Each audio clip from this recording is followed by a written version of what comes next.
Welcome to another episode of the 13 News Now Sports Overtime Podcast. We have Brian Smith in the building. Brian Smith got to spend time with his idol today, Mr. Brian Robinson. B. Smith, how you doing? I'm doing well, sir. He's not my idol. I like him. That's all. And then I don't want this to come across mean-spirited, but it's too good not to say. Shane Fordham is here. He got to spend all day with his idol because he was with himself. Shane Fordham, welcome to the pod. Thank you. I appreciate that. Thank you. I was just like, nothing wrong with a little self-respect. Nothing wrong with a little self-respect. You're right. You know what? That's actually very psychologically healthy of you, Shane. And I am Connor Real, and we are here for another episode of the Sports Overtime Podcast. Now, it's Thursday. Game 7 was a long time ago. But for the last month, this has been basically an NBA podcast. We dug deep into the playoffs, so we want to touch on Game 7 very quickly. And I'll start with this. I think that the memory of this game will not be the champs, and that is very rare. The memory of this game will be Tyrese Halliburton on the brink of the crowning achievement of one of the most clutch NBA playoffs we've ever seen. Tears his Achilles in the first quarter right after hitting 3 threes in a row. I want to know what y'all's takeaway from the game was, and was it the same as mine? Heck no, I don't. I disagree with that. I think it was ultimately Indiana wore down. Oklahoma City resurged. I hate to bring up a slightly thing to start this series. You guys had them just dusting the Pacers. I had the Thunder winning in 6. It went 7. And you made a great call. Let me make this point real quick. I don't mean to say that the Pacers would have won if Halliburton stayed healthy. I think it would have been a really good game. I think they could have won. I more so meant in 5 years when I'm sitting around talking basketball with you guys and somebody brings up the 2025 finals, my first thought is going to be of Tyrese Halliburton and the injury. Yeah. I mean, it's reminiscent of Kevin Durant and his injury when he was with the Warriors. And it's one of those unfortunate circumstances, but Durant at that time, much like Halliburton, at least Durant had a title, I believe a couple at that time, but it was just one of those situations where it wasn't his time. And he did everything he could. God bless him for even trying to even get to Game 7. He said there's no way, and I respect that. But no, it was Shai Gilgeous-Alexander being one of those stars now that we can say he's one of the faces of the league for the next few years. And let's see how this plays out. I'm not even talking about, what are they going to be like for the next 2 or 3 years? Let's just enjoy this one right now. So your takeaway from the game is SGA becoming one of the preeminent players in this era of basketball. I like it. Shane, your number one takeaway from Game 7. Yeah, my number one takeaway, I definitely think it's Hallie. I mean, it's got to be. Like, B. Smith, you made a great call. This was definitely more of a competitive series than a lot of us thought. I mean, I think real basketball fans, real lovers of the game, we knew this was going to be an entertaining series just because of the way these two teams play basketball. But I don't think any of us could say, except for B. Smith, that we thought this was going to go to 7 games, 6, even let alone 6 games. But I definitely think the story of this has to be Halliburton. I mean, this was a great season for Shai. This was a great game for Shai. I mean, really a great game for that entire big three. Something else that I'd like to give myself a little credit for. I did call it. I did think J-Dub and Chet would show up to close out this series. I did think they would show up. Thank goodness Chet showed up. Goodness Chet showed up. Because it would have been a rough summer for him if he hadn't. Yeah, 100%. But I do think this would have been an entirely different game had Hallie played. Like, I'm not saying the Pacers would have won either necessarily, but it definitely would have been an entirely different game. I mean, the Pacers squad, the other Pacers, the supporting cast, they still made it a game to close out the half. That was without Hallie. There was only so much they could do coming out of halftime, where TJ McConnell is now sort of the facilitator, the shot caller on the offense. There's only so much you could do coming out of the half to sustain. To your point, Shane, TJ made big buckets, but he also had big turnovers. Right. Yeah. And turnovers were one of the stories of this game, and Tyrese Halliburton is the anecdote to that. Right. If Hallie plays, TJ doesn't have as much room for error. I still think if Hallie plays, we get those big plays from TJ, but he's not in a position where he would have he wouldn't have been in as much of a position to turn the ball over, to make those turnovers that he did in that game. So I mean, I think losing Hallie and what's crazy is we saw Hallie get off to a hot start. Yeah. Whenever we see Hallie get off to a hot start in the playoffs, I mean, this Pacers team is close to unstoppable. When Hallie is aggressive, and that's something that I pointed out. I know I said that I didn't think Hallie was a superstar yet, but what I did say was when Hallie is aggressive, it's a problem. When Hallie flips the switch and is aggressive with this team around him, it's a problem for whoever they're playing. And I then will, on top of that, note this. How about 3 cheers for small market teams? It happened with Milwaukee, but this is the first time in my memory that I could think of. There are 2 small market teams. Everybody, I don't know what the ratings were. I really don't care what the ratings were. It gave a chance where it wasn't Boston, it wasn't New York, it wasn't LA. It was Indianapolis, Indiana, and Oklahoma City, Oklahoma. I love this because it was about the talent. Hey. And let this be mindful to the big market teams. I remember I told you guys I'd spoken with Dave Twardzik, former GM with the Golden State Warriors. He's a Spurs scout. We're in an era now, guys, where you got to be smart with your draft picks.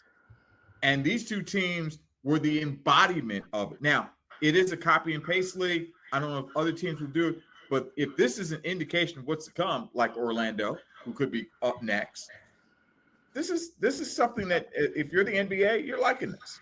You know what's crazy, B. Smith, too, is I completely agree with you, but it's weird because it's almost like if you're too smart with your draft picks, it's going to come back to bite you. Because the Thunder have drafted so well that in a year or 2 years, they're not possibly going to be able to afford this team. Because now, even though they were smart and they drafted the guys, they're going to have to pay Chet and Jalen and Shai max money. And in this economy, in this basketball economy, when you're paying 3 guys max contracts, the rest of your team, you have to skimp on it. So even if you draft well, yes, you have a 2 to 3 year window with this second apron situation. But that's the thing. Reality of things, though, guys. Remember, I think it was the CBA that basically said they've kind of ruled out big 3 situations. Hard cap. It's a hard cap. Hard cap. But that's the thing. It puts the Thunder in a position where they have to win as much as they can while they have this group together until contract time comes for this big 3. Because they're definitely going to have some hard decisions to make, but they're in a rare position where they really do have one of the only true big 3s in the NBA because of how the salary cap situation is laid out now for the NBA. Yeah. So it's going to be up to Mark Dagnall, to Sam Presti, and then of course to the leaders of the team, the head honchos of the squad on the court, Shai, J-Dub, and Chet, to make the most of this squad while they have it together. And what I do like about the Thunder is they do have that expensive big 3. They have so many draft picks in the future years, and they have so many guys now who are young guys on rookie contracts. They won't be able to get the Carusos, and they won't be able to get the Hartensteins, but they could be the only team that pays a big 3 and still has a strong supporting cast if they can hit on all these draft picks. Yep. You made it 8 minutes and 56 seconds before I bring these guys up. You mentioned big 3s.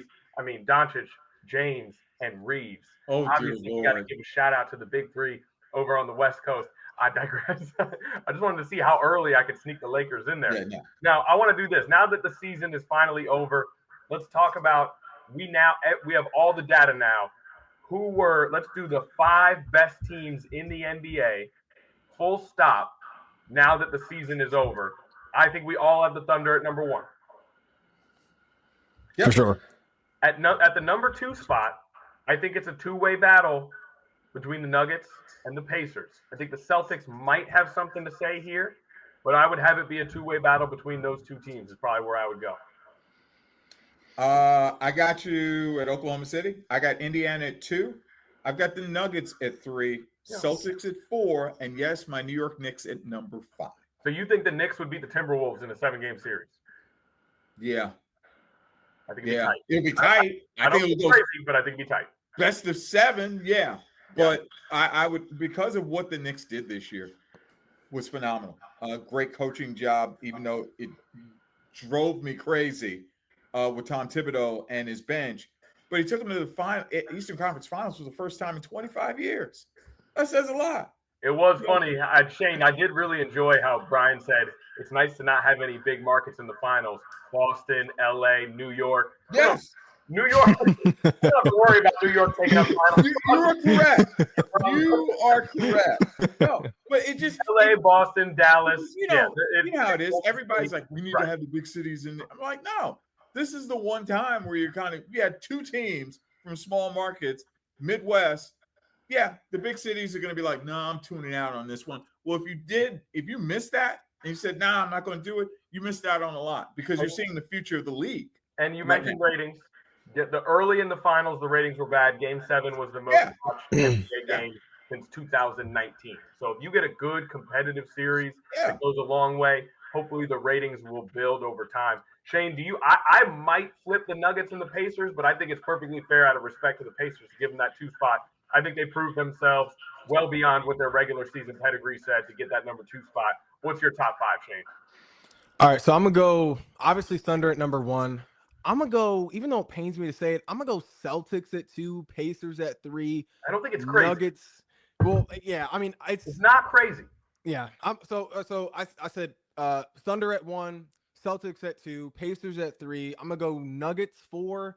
And then for 5, I'm going to go Cavs. I'm going to go Cavs at 5. I have the Celtics at 2 because as one-dimensional as they were this year, they were still dominant. Like they, as much as they relied on the 3, as much as they relied on the tray ball this year, they were still for most of the season the best team in the East, no question.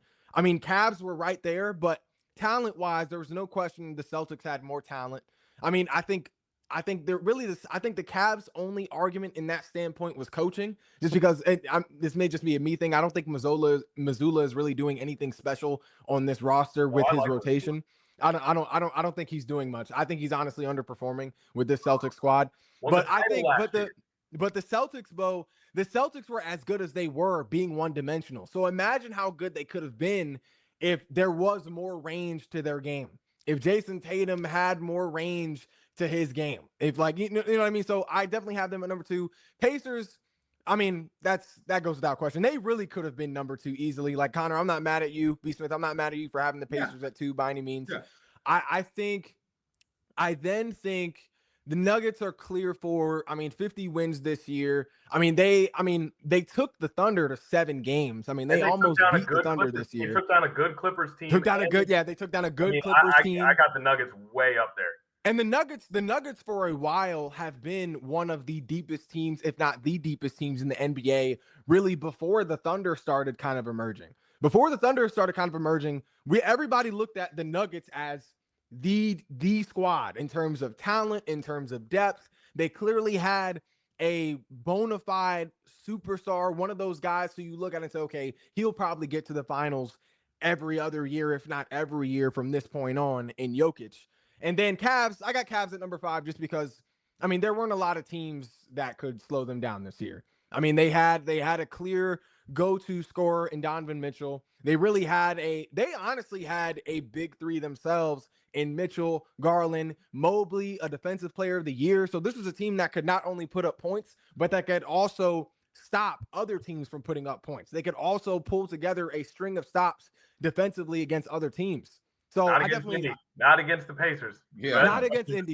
I might put New York over Cleveland, but I definitely understand your argument. I think New York, Cleveland, 7-game series. I think Cleveland is deeper than New York. I think depth is the only thing that's stopping me personally from putting New York on that list. Yeah, but I think Brunson's the best player in the series for sure. No question. Well, I think that outweighs the depth a little bit, but that's a good argument. I would have it either way, and I know we all have the Lakers 6th. Which is good. Okay, good. Let's move on. Not in this lifetime. No. I have them top 6 in terms of unis. They could be top 6 in terms of uniforms. Top 6 uniforms. I'm gonna try not to take that as condescension, but I suppose I deserve it for bringing it up again when they were not relevant. ultimately when it came to championship contention. Now, for our next segment, Shane, it was your idea. I want you to set it up. All right, we've got our best teams. We did our power rankings. Everybody thinks the Lakers are way up there. So now we got to move on. I'm sorry. That made me laugh. Careful. All right. Don't disrespect LA. Now we I can say my team at least made it to the conference finals. You can't say that. All right. But anyway, I digress. All right, I'm going to hold back. We already had some arguments today. We're going to go top 5 players in the NBA right now, but what we're really looking at is where does Shai rank?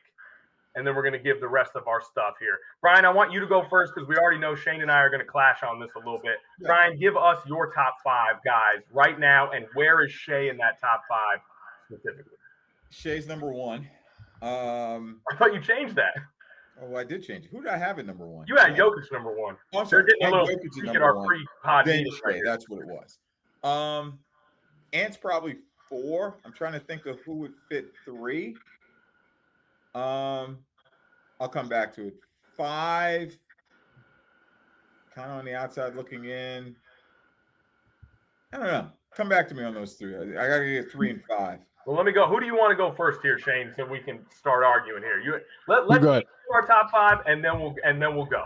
I think we agree on the top 5. It's just I think we agree on the top. We agree on the top 3. I think it's top 5 where we differentiate. But go ahead, you go. Jokic, Giannis, Shai, top 3. I'll go flip it around. I'll go Shai, then Giannis. And I've got Luka 4. Okay. And for me, that 5 spot is probably between Ant and Tatum. Ooh. I'd have to say I lean towards Ant. Yeah. Just slightly. I lean towards Ant as well. I lean towards slightly because of what Ant did this year. He was the best 3-point shooter in the league this year when you account for volume and efficiency. It was Ant. So we'll go Ant at number 5. And then are you cool with that, Shane? Wait, who? So you're saying who is your 4? I went Jokic, and then I went Giannis, and then I went Shai. Shai by the thinnest margin you could over Luka. Comprehend over Luka, because I do not want to forget what Luka did.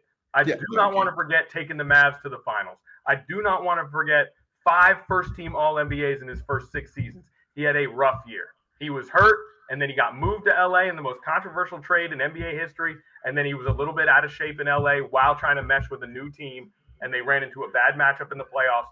So right now it's easy to knock Luka, but I've got Luka at 4, and I could easily make the case for him at 3 over Shai based on what we're looking at, which is not just last season, but their current standing in the league. It feels to me like we're looking at last 3, 4, 5 years, kind of, and we're accounting for age while we do so. And so I would go Ant 5, and then at 6, I would put Tatum. And that is where we run into some problems. We're just sticking with top 5. I ain't worried about it. Well, no, we want to have this discussion. Go ahead, Shane. Give your top 6 then. Well, yeah, looking at Shai first, it's hard for me to put him above Giannis and Jokic just because of the body of work that they have before this season. I mean, looking at Jokic, 3-time MVP. I mean, he's averaged a double-double, close to a triple-double for, 5 out of the last 5 seasons. He's putting up 60-point triple doubles. Yeah, he has set multiple records in the past few seasons. Giannis, obviously an MVP, he is a champion. Giannis actually won his ring with less talent than Shai had this year, so I can't overlook that as well. And if we're looking at overall capabilities, there's no question that Giannis is a better defender than Shai, who is a skilled defender, 2-way player himself, but there's no question Giannis is a better 2-way player, more dominant 2-way player than Shai. So I can't put him over Giannis, especially with Shai being as dominant as he was this year, just not having any help. I can't punish Giannis for the lack in talent around him. He had Drew Holiday. I'm just saying. Was good. Chris Middleton was still in his prime. Yeah, Lopez was balling at that time. It was a good team, but the Thunder were far more talented. Yeah, the Thunder. They were more talented and more deep. Drew Holiday. They were more talented. They were Drew Holiday just got traded to the Blazers. Exactly. That's just me. Yeah, that was disrespectful. You could say the Thunder even had better coaching. You could, just because of how impressive the squad has looked since Daigneault took over. But I would give Shai definitely the edge up over Luka because, I mean, with what Shai did this season, not just him having a good season overall, Shai had an all-time season this year. Scoring leader, regular season MVP, finals MVP, obviously a finals ring, a finals win at it. I mean, there are very few players in the history of the NBA that have had a similar season. B. Smith, you named three others, only three others that have done it. Can I ask you a question? Can I ask you a question? Shaq. Can I ask you a question? I know what you're gonna ask me. I know what what you're am I gonna gonna ask me. You're gonna ask me if Luka was on the Thunder. No, I'm gonna ask. This is just a Shai question. Okay. And it is said with the most amount of deep love and respect and reverence for a hallowed name.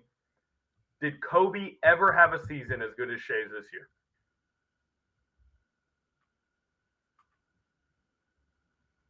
No. By the numbers, I would say 09 and 2010 Kobe was a better player than Shai this year. I would take 09 and 2010 Kobe over 2025 Shai, but it's interesting when you look at it. That's how good his season was. Yeah, this is one of the greatest. This is one of the greatest seasons of all time. I mean, it's I mean, this is arguably up there with 1996 Jordan. I mean, finishing the three-peat. I mean, coming off the year he did. I mean, this is up there. I mean, we're going to be talking about this season from Shai up there with an all-time list. I get it. I'm not. I get it. Come on, I'm not calling Shai the GOAT. Come on, I wouldn't give him. I think Jordan's 96 is better than Shai this year. I'm just saying it's up there. Yes. I'm just saying it's up there. It's like it's definitely up there. I mean, there are very few seasons that are by one specific player that are better than what we saw from Shai this year. It's 2024 Tatum-esque. That was a joke. That was a joke for the boy. I know. That's all. But anyway, we digress. Look, I'm riling Shane up. He's looking off the distance now. The Tatum talk really riles me up. The Tatum talk really riles me up. Now Tatum has never done anything remotely as great to what we saw Shai do this year. It was a joke. But, it was a joke. But looking at the rest of my five, definitely Luka's an easy number 4.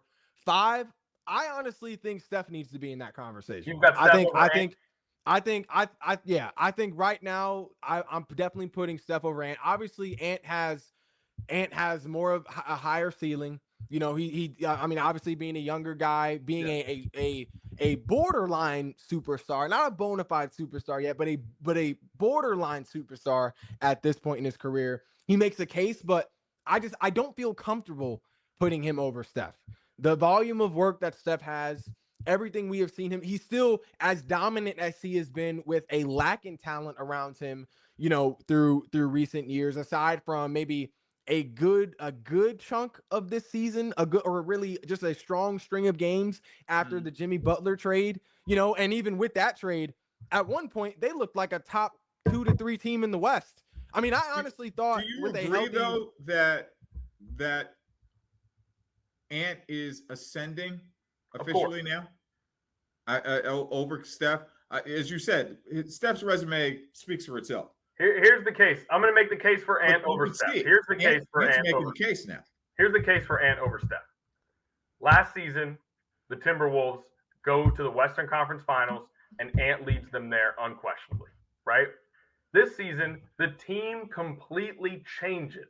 Yeah. Best players being swapped out, role player being swapped out, and again, Ant leads them to the Western Conference Finals.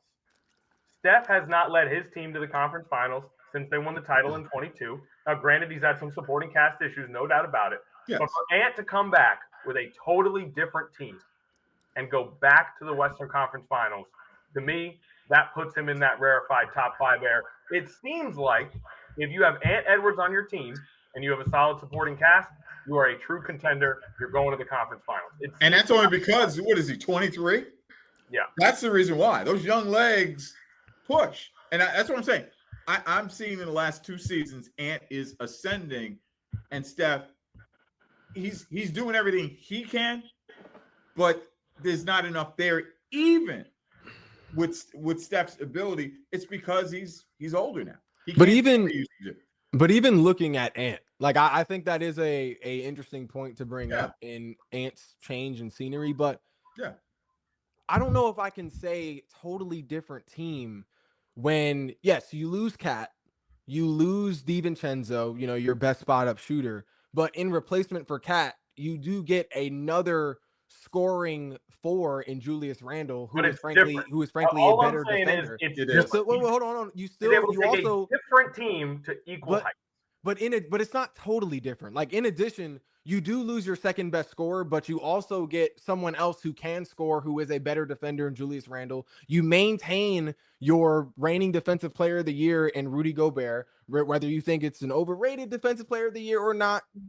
Still has the accolade. Still is a capable defender.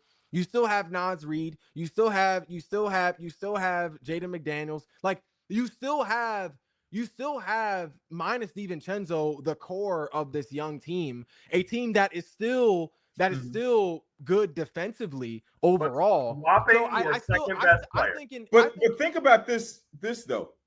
He took that team in a span of a year. Sometimes it takes a season to even go there. And I hate to bring up LeBron, but that season why would you hate that? That's a privilege.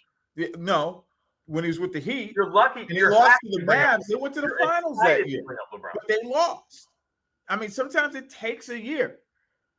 Ant did something that usually takes a season, and for him to do it and get back to the conference finals. If you swap your second best player, that's a big change. It is a big change. He's a good player. He got talent back. It's not like he just had a talent outsource. He got talent back, but it's a big change. Yeah. And for him to go through that change and still reach the heights of a conference finals in the West, says a lot. That is a huge notch in Anthony Edwards' belt.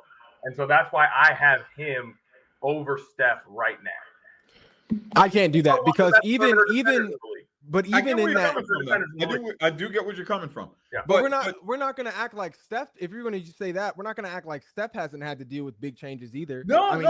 He was without his second best player for you're right. Four years after Clay went down, and then he had to deal with. That was also a different squad. He now had to work with a Jordan Poole who kind of transitioned into being the second best player on that squad. He had 2022. Now, Steph isn't 23 years old. He's in his mid-30s now. And if we're talking 2022 Steph, 2020, 2021 Steph, if we're talking about that guy, absolutely. Of course. But that guy is slowing down. He's a slightly different guy now. Yeah, slightly. He's still great. But if you have to go back that far, in the last 3 seasons, he's had a lot of change on his team too. Yeah. It's unfortunate he got hurt in these playoffs. Exactly. But he's been able to elevate his team to those heights. Yeah. But regardless of the change, regardless of the talent that Steph has lacked in regards to Anthony Edwards, Stephen Curry has still been a guy who will average 24 at the least on a season. Absolutely. At the least. And he is still the constant of that team. Like, we're talking about him in the top 7 players in the league. He's awesome. And over him. Now let's really get into it, because I am considering putting Tatum over Steph right now. I'll make the case real quick, and then you go off. Okay? Are you cracking your neck? Are you getting loose? It's making me twitch. Like my body, I can't handle it. That's because you've been squatting. I can't handle the take. That's because you've been. Yeah, you got to start. You got to make sure that you stretch and maybe an ice bath. Okay, we're talking about Jason Tatum. We just talked about how with Luka Doncic, we don't want to erase what just happened, right? Just because we just saw certain things. Okay, I think this past regular season, I think Jason Tatum had his best regular season ever. And that's saying something, because for 4 years in a row, he's been on the NBA first team. And I know Jaylen Brown was finals MVP, but Jason Tatum, in my opinion, it was unquestionably the best player on the Celtics. The Celtics won the championship 12 months ago. They probably had a parade through Boston like 12 months ago today. So I have Jason Tatum over Steph preliminary right now in my rankings. 4 straight All-NBA first teams. The best season he's ever had this past year, which included, I might add, queen on the chessboard style playmaking and manipulation of defenses, which is like the final level of true superstardom, in my opinion. So I've got Tatum over Steph right now. And to me, this is a little lower on the list, but he's a better defender than Steph as well. On the defensive side, I get you. You're right. He does. He's a better defender than Steph. Yeah. I'd say barely over Steph, and I do mean barely. It's close, Because super close. He's got young legs. I mean, there's no other way to put it, minus the injury. But yeah, I mean, there's still the question marks at times. Even though he's a champion, he's won a title. The question marks is, well, he didn't quite win Finals MVP because of Jaylen Brown.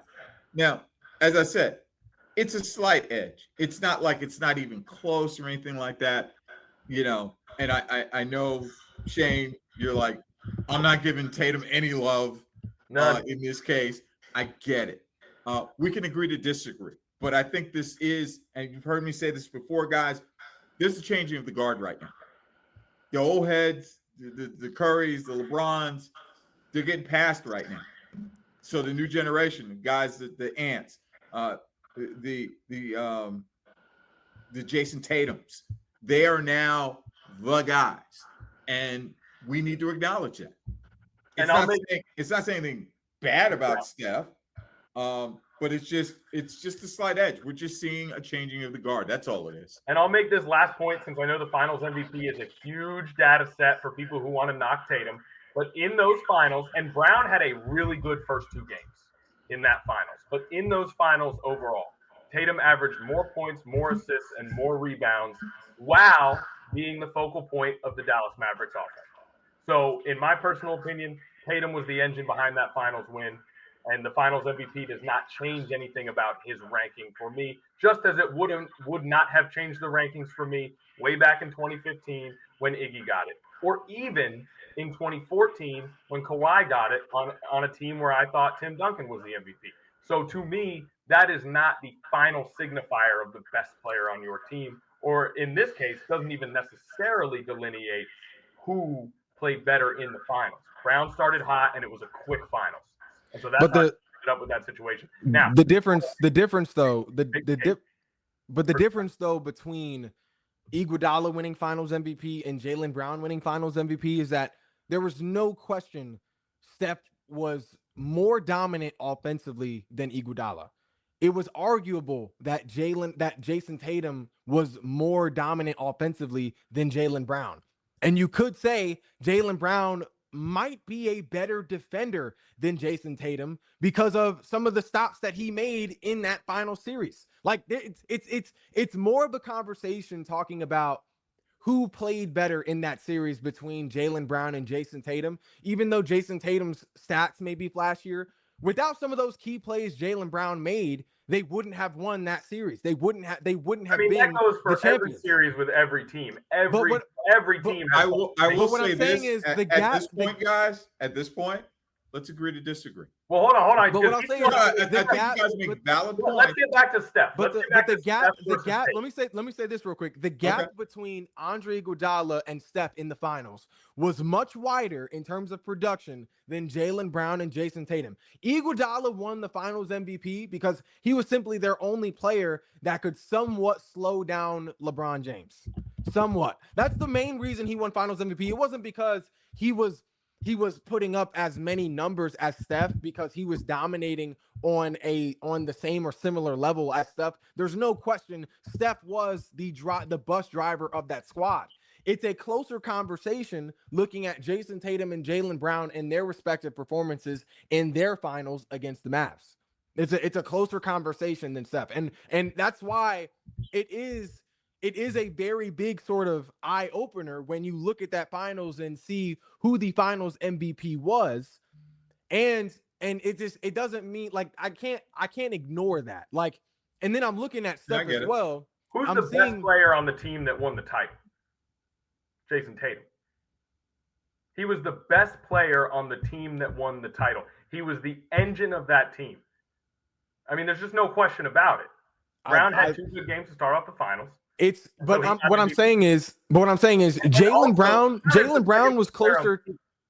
So Brown is the best player on the team, right? I would tend to lean towards you guys both being correct. Well, it's just you're not in agreement of who is the person on that team. So you think Brown's the best player on that team, Shane? What I'm saying is, I think Brown has more of an argument for being the best player on the Celtics than Iguodala had being the best player on the Warriors, especially in their respective. The point I was trying to make is that Finals MVP doesn't always go to the best player, right? This is not supposed to be a 2015 not necessarily the best player, but maybe the most valuable player in that series. For me, like Tatum Jaylen was Brown, the most valuable player in the series. I thought watching it, Tatum was the most valuable player in the series. The defense is keying on him, and as I said, he had better averages across the board than Brown. So for me, Tatum was the best player in that series. I don't hold it against him in any way. But can you honestly say, after watching that series, that a defense had an easier, can you say that if you're the opposing team and you're game planning for the Celtics in the finals in 2024 and the Warriors in the finals in 2016, can you honestly tell me that game planning for Jason Tatum doesn't put your team in more of a bind than it does for Stephen Curry? Jason Tatum didn't have to perform under as much defensive pressure as Stephen Curry did. This was never meant to be a 2015 Steph versus 2024 Tatum argument. 2015 Steph is one of the greatest players in the history of the NBA. All I'm trying to say to you is that for me, not winning Finals MVP in a series where I thought he played well enough to be the centerpiece of a title team, for me, I will not knock him for not winning that Finals MVP. That is not something that impacts my view of Jason Tatum in any way, shape, or form. So let's pull back here. But wait, let me ask you a question though, because that same 2025 Steph versus 2025 Tatum. You're basically saying who had a better season. That's different than asking who is the better overall player. But that's what I'm saying. But that argument that I was saying, it still applies. Like if you're a team game planning for this Celtics team as opposed to this Warriors team, you're going to have a harder time trying to focus single-handedly or solely on Jason Tatum as opposed to focusing solely on Stephen Curry, because there's not as many other factors that you have to worry about defensively on the Warriors other than Stephen Curry, as opposed to the Celtics, where if you focus solely on Jason Tatum, you're now letting Jaylen Brown kill you. You're now letting that has to do with the depth. But once again, there's just one of those arguments, I think, between the two of you. It's okay to disagree. Well, hold on. We're good for now, B. Smith. We're good for now. Jump in if we get too crazy. We're good for now. No, I'm just saying. There's no question that Tatum's on a better team. There's no doubt about it. The Celtics are better than the Warriors over the course of the last 3 years. Yeah. With that being said, Tatum has 4 straight NBA first teams. Steph hasn't made NBA first team in the last 3 years. That's an individual accolade. I think that if you talk about their impact on winning on the game as a whole, I think it's arguable that Tatum has more of an impact on winning. Steph is on a worse team, so of course the defense has to key on him. They get to key on him a little more, right? But in Steph's age, he has not been able to necessarily take that pressure, the pressure of being on an average team and you're the guy. He has not been able to elevate that team to conference finals and finals heights over the course of the last 2 or 3 years, which plays the biggest role in the discussion we're having, which is and I'll say this too, the best player right now, because I know you were talking about Jaylen Brown, Shane. Jaylen Brown essentially disappeared after Tatum got injured. I mean, literally. Tatum takes the pressure off of Brown. That's a big reason why Brown's numbers. Exactly. That was one game though. That was one game. There was also it was a critical game. I almost call it. I shouldn't use the Scottie Pippen effect, because Scottie did lead a Bulls team to 60 wins, 55, 60 wins the year Jordan retired. In the mid-50s. Mid-50s, something to that effect. And Scottie couldn't do what Mike was doing. He couldn't. He did what he could with his talent, but not having Jordan there. And I always go back to the Tony Kukoc play in which Pippen refused to go in. Not to get old like this, but I mean, it's just one of those situations where if you're Jaylen Brown, you did everything you could, and he wasn't. After that injury, that's a tough one for Scottie. But that's the fact that you're even comparing him to Scottie right now, I think speaks to the standing he has on the Celtics. But see, when it comes to Steph Curry currently, last year the Warriors did not make the playoffs. They have been out of the conference semifinals in 3 years. As a solo act on an average team, I think Steph Curry's a little bit past the point in his career. I agree. And so that's why they had to go get Butler. And with Butler, now you've got a team where Steph might be able to elevate them to contention. But I still take Tatum over him right now for the full throttle. Tatum just had his best season. Steph Curry is on the downslope. He's having some seasons that are really not remotely close to his prime. So I got Tatum right now. I think he's able to do more on the court right now, even though Steph's gravity still's got that pull, still got that moon-like pull. Yeah. See, that's I think. Yeah. See, I think you guys are both like, because in the logic you all are using, saying that Jason Tatum has more of an impact on winning, you can't say that because right now he does. But you can't say that because this was still a winning team without Jason Tatum. They played against your Knicks, B. Smith, a full game without Jason Tatum. They blew the Knicks out by 20 plus points. That's one game. Jaylen Brown. You got to remember too. Hold on. That's one game we're talking about here. Okay, but you brought up a game in the playoffs where when Jason Tatum went down with his Achilles injury, you said Jaylen Brown disappeared. Well, I'm now bringing you a game.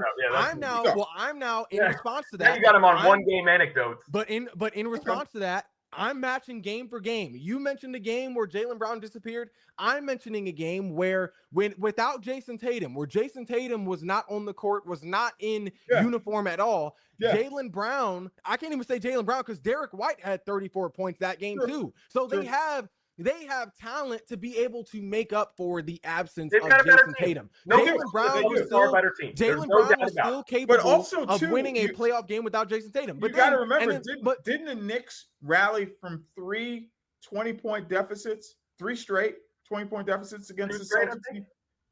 Was it 2 straight, and then they actually kind of dominated game 3? And then So I mean, but what I'm saying is you can't say that Jason Tatum has more of an impact on winning because he has won more recently when he also has had a far superior team in a much easier conference with less competition. I think personally, the edge does go to Tatum over Steph in this case. Through no fault of Steph's, I'm not taking away his resume. That's great. In the last couple of years, he's had to carry a team, and he can't because he's in his mid-30s now. Okay, so let me ask you.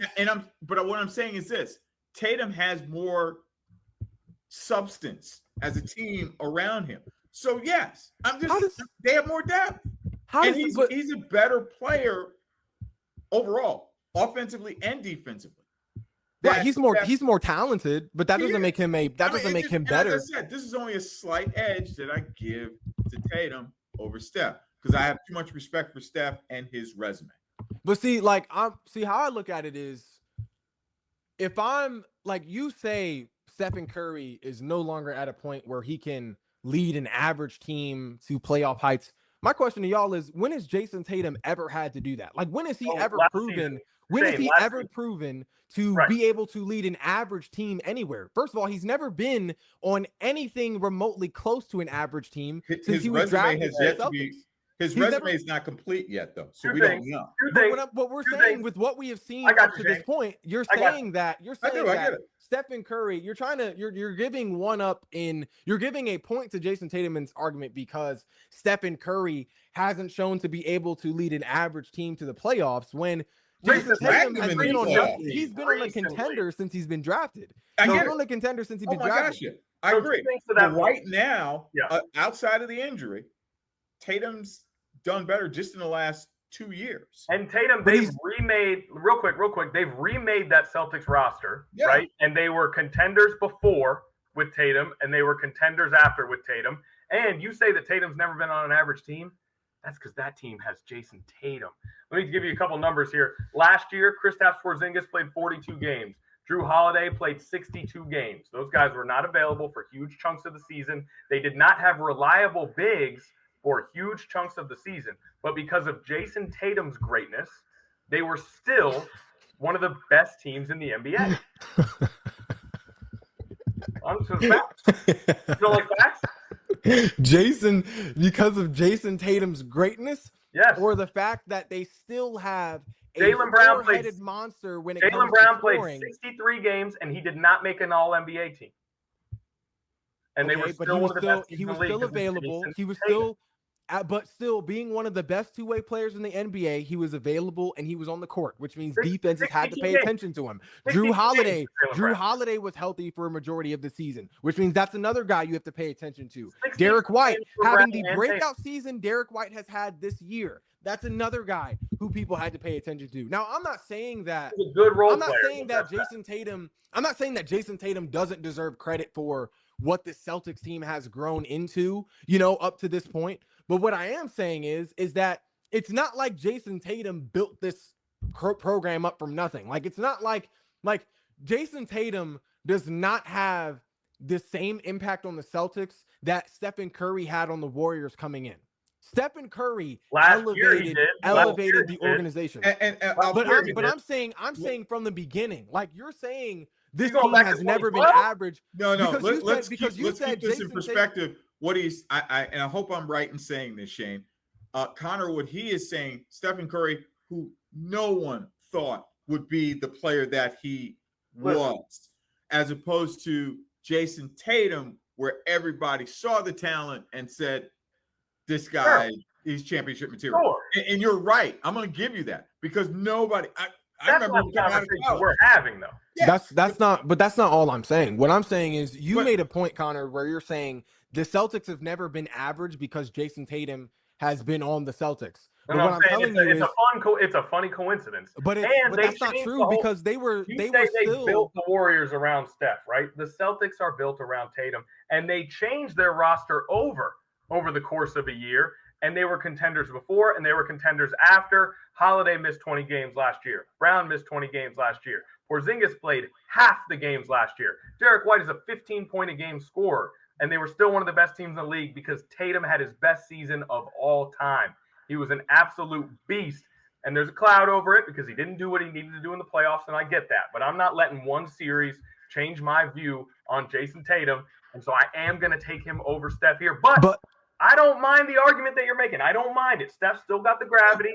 He's still the best shooter on the planet. I'm with you, but I got Tatum right now for that reason. But injuries. But wait. Let me make this last point real quick because you mentioned playoff road. If you're going to mention injuries, you can't say the Celtics have ever been more injured than any other team in the East. That's another thing that plays into this as well is his road to the finals. In his road to the finals, he has seen a Milwaukee Bucks team that either didn't have Giannis or didn't have Damian Lillard, sometimes didn't have both.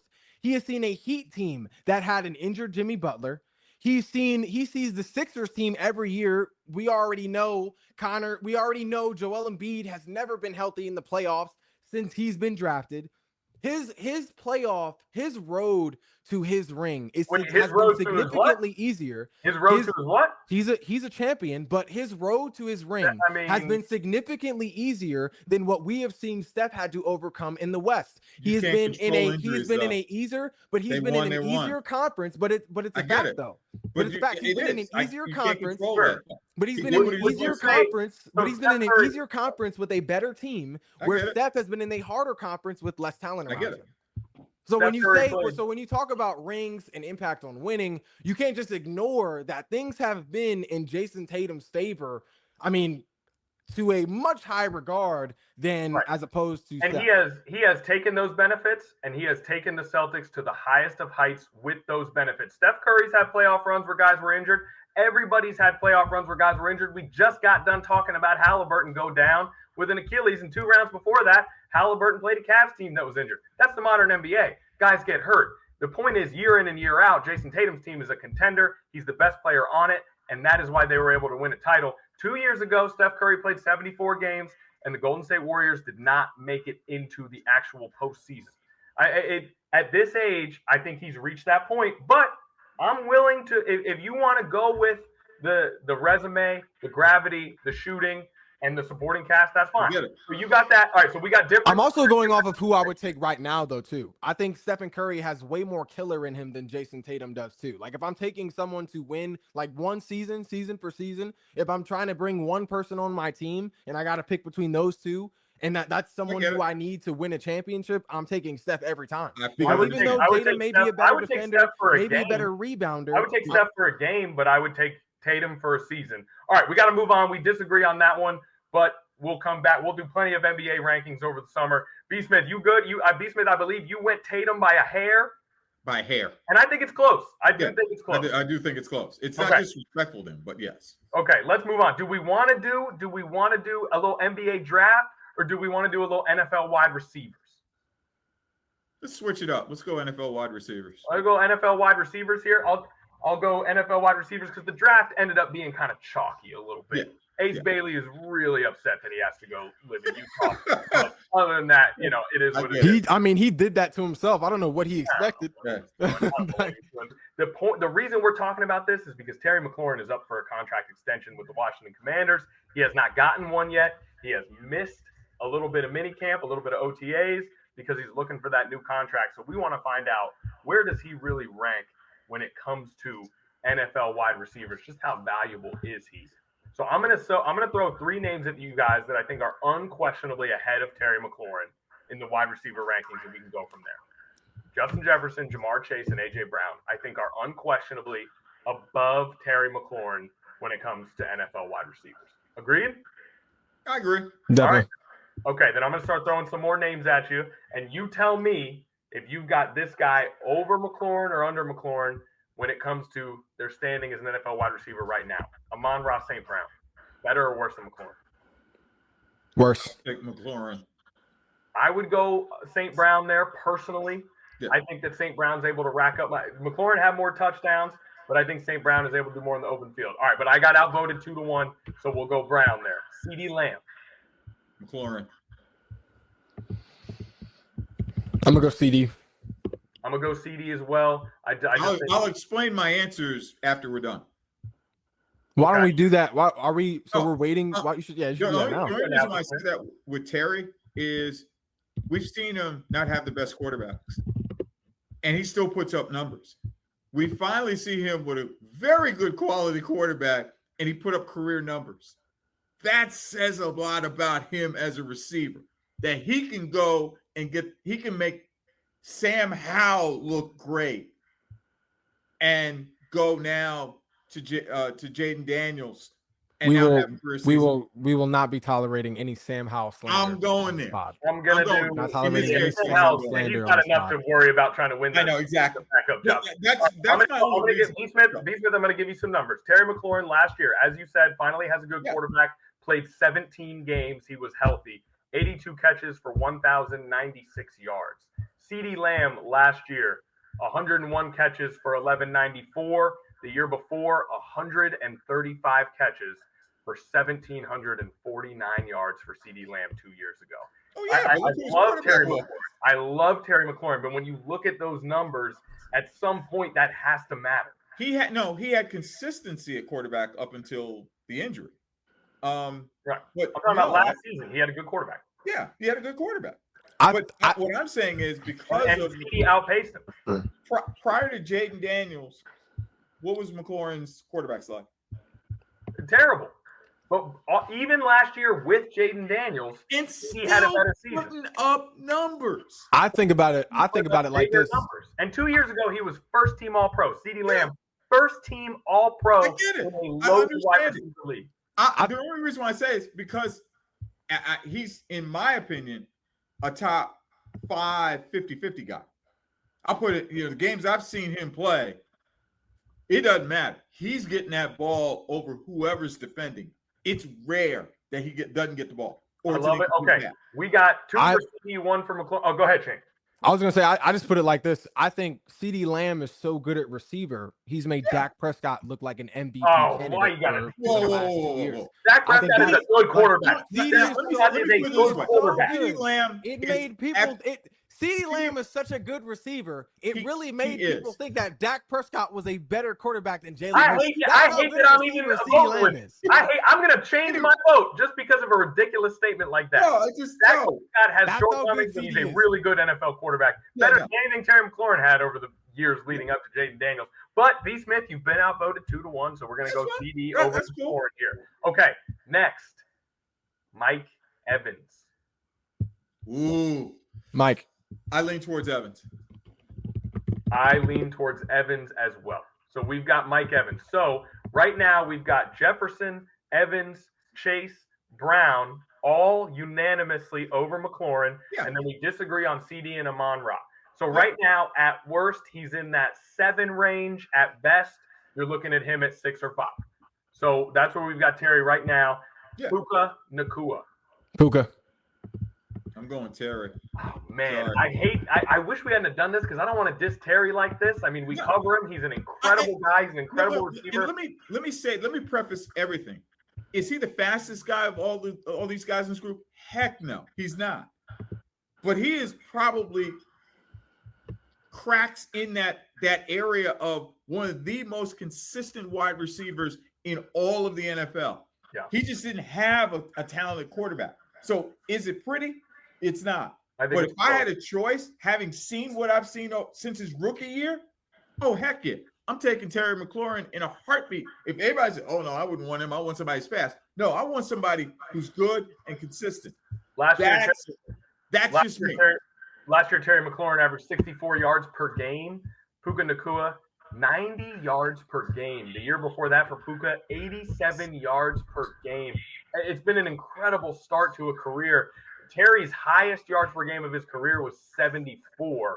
I get it. Outpaced that in each of his first two seasons. And remember now, he was dealing with because let's not forget the touchdowns. I mean, Terry had 13 touchdowns last season. That makes up for a little bit less yardage and a little bit less on the reception front. You're good, Shane. You look good. You're good. Is it to start? No, my head is hurting. This guy, yes, am I a Terry McLaurin fan? Yeah, we all are. We all are. Let's not. We all are because he isn't the fastest. Probably athletically not the best of the group we just spoke about. But long term, if he's ascending like he does, who knows? I think Terry and Puka are close. I think that's a close one right now. Really close one. I'll say this. I think even though, we've mentioned a few, or at least me and Connor, we've mentioned more than a few guys over Terry. I think Terry's easily top 10. I actually have a top 10 list right here. Down. I'm going to read it after we Yeah, finish. give us your top 10. Well, no, Connor, I want to go through what you have first, but I easily have Terry top 10 for sure. I have Terry top 10 as well. My last one was Tyreek. You said Tyreek? Oh, yeah, I would go Tyreek. I would go Tyreek Hill. Down year for Tyreek Hill. Yeah. And that's mainly because of his blistering speed. But long term, I lean towards Terry because Tyreek's going to slow down. Terry McLaurin can still keep going. That's fair. He's still going to make those catches. He's still going to find a way to get open. Give me a P break before Shane's top 10, and then we can read it. We've been grinding all my options. Shane, do you want to hit your top 10? Yeah. So my list right now, I have obviously Justin Jefferson at number 1, Jamar Chase at number 2. Those two are really interchangeable, but that's my list. AJ at number 3. I think he's more than proven he is a top 3 receiver in the NFL with what he has been able to accomplish in Philly, let alone in Tennessee, where he had Ryan Tannehill as his quarterback. But then kind of speeding through this, number 4, I have CeeDee Lamb. Number 5, I have Tyreek Hill. Number 6, I have Puka Nacua. Number 7, I have Mike Evans.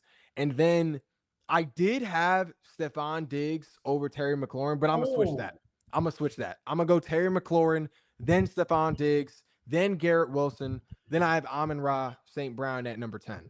Can I give you some quick – I like the switch. Can I give you some quick Amon-Ra stats right here? Go ahead. First team All-Pro 2 years in a row. 1,500 yards, 119 receptions 2 years ago. 115 catches, 1,263 yards this year, double-digit touchdowns both years. I think we're sleeping on Amon-Ra, and I think right now, Diggs is out of the top 10 right now. I think I see what you're saying with Amon-Ra, but I think play style-wise, a lot of Amon-Ra's production comes from playing slot receiver, the slot position. He is not a guy that I think is as successful when he is at the X or the Z.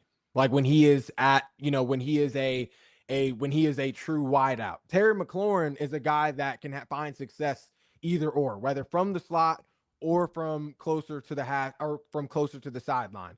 And with that being said, I love it. I love it when he gets all film roomy on us. It's just the truth. Like if you watch, he's saying he's multifaceted. That's but if you watch, I think you're cooking right now. If you watch Amon-Ra, he is definitely one of the best. He is probably the best slot receiver in the NFL. But if we're talking all around receiver, Terry McLaurin is cooking from multiple different areas on the field. Like Terry McLaurin is just as good in the slot as he is closer to the sideline. He finds equal success. I think he's more versatile as a receiver.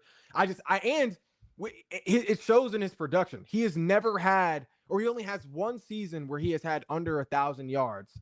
And that was his rookie year, I believe, and he got injured. It was his rookie year, and that has been with average to less than average quarterbacks. True. I said this before. He made Taylor Heineke look incredible. Whoa! We are a pro Taylor Heineke podcast. No, I love Taylor Heineke podcast. Do you want our viewers to turn it off? No. ODU fans know what I'm talking about. Right. It's because of Terry McLaurin. You know what Taylor Heineke was so successful because he knew how to adjust. Right. That's what makes Terry McLaurin so great. I love Taylor Heineke. He's more of a versatile receiver, and he is by far better in 50-50 ball situations. Terry McLaurin has a 94% rate. He has a 94% success rate in contested catches. That's the best win percentage out of any other receiver in the NFL. AJ Brown is right at second. But he is better in 50-50 ball situations than Justin Jefferson, than Jamar Chase, than AJ Brown, than CeeDee Lamb, than Puka, Mike Evans, even a guy who really overall, or a guy who I thought would be number 2 or number 3. But there's no doubt Terry McLaurin, I feel like, offers more as an overall receiver than Amon-Ra. Can you imagine if he had Jamar Chase's physical attributes? Well, sure. We all wish we had Jamar Chase's I'm just saying, or AJ Brown. Sure. He's not the fastest guy. But if he had just even a slither of those abilities, he would jump past these guys. For me, two straight first-team All-Pros in a league that's more talented at wide receiver than it's ever been for Amon-Ra. That's hard for me to get past. It's an interesting point that he's able to rack up more yards because of how his offense plays. I'm cool with that. I'm cool with putting Terry over Amon-Ra. Wouldn't be my vote, but I see where you're coming from, and I'm okay with it. I'm okay with the top 10. Diggs 2 years ago, I got him in there, no question. He's probably top 5. The last 2 years are just tough to overcome. It's just hard to see past the last 2 years for Diggs. Well, the year before this past season, I believe he was top 5 in receiving yards, if I'm not mistaken. He went 1183. 1183. Didn't make an all-pro team 2 years ago. Not bad at all. Yeah. But that the model of consistency, the drop in production combined with this year, it's tough.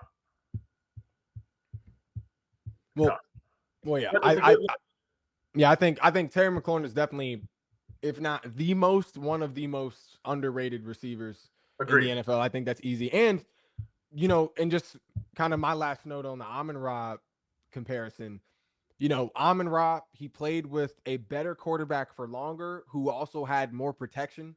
So he had a better quarterback who also had more time to actually get him the ball, as opposed to Terry McLaurin, who not only had subpar QBs aside from this past year, but also had a wide open floodgates of an O-line, where a quarterback didn't have much time to even look down the field. Sam Howell didn't have a lot of time to go with the ball. Oh, that's the problem. A lot of the time, it also says he was a model of consistency. He could make adjustments to any quarterback he had. The bottom line is sign the kid, give him a huge contract, and let him play. We all agree on that. If he gets 25 to 30 range, that's saying something. But I can't see the Commanders doing 30 to 35. I just can't. Maybe it's just me. I'm not a cap specialist. I think at some point in July we should do a top 10 list for a bunch of positions, and we should actually put the lists up physically so people can see them. This is a good start. It's a good list, Shane. All right, we got 2 things left. One thing has been gnawing at me that Shane said. I can't believe I'm about to say this. Shane said if you switch Steph and Tatum, What do the Celtics look like versus what do the Warriors look like? It's making me think a little bit. I'm not ready to change my vote, but it's an interesting thought experiment. All right, I'm going to tell you, you guys want to hear a Shane story that made me feel old this week? Uh-oh. A Shane story? A Shane story. It was a me and Shane story, and it made me feel so old. Did I tell the story? No, you didn't tell the story. Or is this something that happened in real we life? lived. I'm going to tell the story okay. that you and I lived. All right. So Shane was wearing a little polo, about 3 sizes too small. Arms were starting to rip. It was buttoned all the way up, but it was a nice color. It looked good. And I had on my work stuff. I had on my tie and my shirt and all that. And one of our digital people said, y'all two look like you're about to go to a baby shower right now. So me and Shane were standing there talking. My polo was pink. Your polo was pink. And I had on the white long sleeve with the sleeves rolled up. And I was like, oh, that's cool. And Shane was like, why would I ever go to – see, here's my thing, B. Smith. The homies have been having babies. I've been going to a lot of baby showers. I know. Yeah. And I've really been enjoying them. And I said to Shane, I was like, Shane, why is that bad? Why wouldn't you want to go to a baby shower? Shane said, what does that mean, that I got nothing else fun to do that day? He's in his 20s. First of all, I didn't mean it like that because you are not ready. I get it. I'm excited about baby showers at this There you go. Shane's like, what do I just want to take a nap? But what is that? I'm getting to that age now because honestly, 2 of my best friends have kids now. You know, they got little babies running around. You know, so I'm getting to that age now. It's like it's not like crazy for me to think like, oh yeah, you know, baby showers would just be a normal weekend for me now. I didn't mean it like that. If I got a baby shower on the calendar, I'm like, word, let's get it. Shane was like, oh, I guess I have no other plans. Fatherhood is incredible, guys. Woo. Grandfatherhood is even better. That's right. Yeah. If I was throwing a baby shower in this group. It's just if I was going to a baby shower, I would need time to get my Burberry shirt. You know, I would need time to get my Jordan 12s. You know, maybe some wash jeans. You know, I would need time to get my outfit together more. All right, that's a new segment next week on the Sports Overtime podcast, Fashion Corner with Shane. We're gonna run that. We gotta let him flex a little bit. We gotta let him cook. All right, I think we're good for this episode of the 13 News Now Sports Overtime podcast. I'm going to do a T. Do you guys think I should refilm the intro? Was that too mean? I know that I walk that line sometimes. I think that'll do it for another episode of your 13 News Now Sports Overtime podcast. Brian Smith got to meet Brian Robinson today, a big day. And Shane, let me rectify this. Shane's also hanging out with one of his personal heroes because he's got AI behind him in the frame right there. There you go. He's kicking it with his boy as well. You guys got any last words? Nah, I'm good. Done, Shane? It's cool. It's been hot. I'm all good. It's been hot of late. That's a wrap.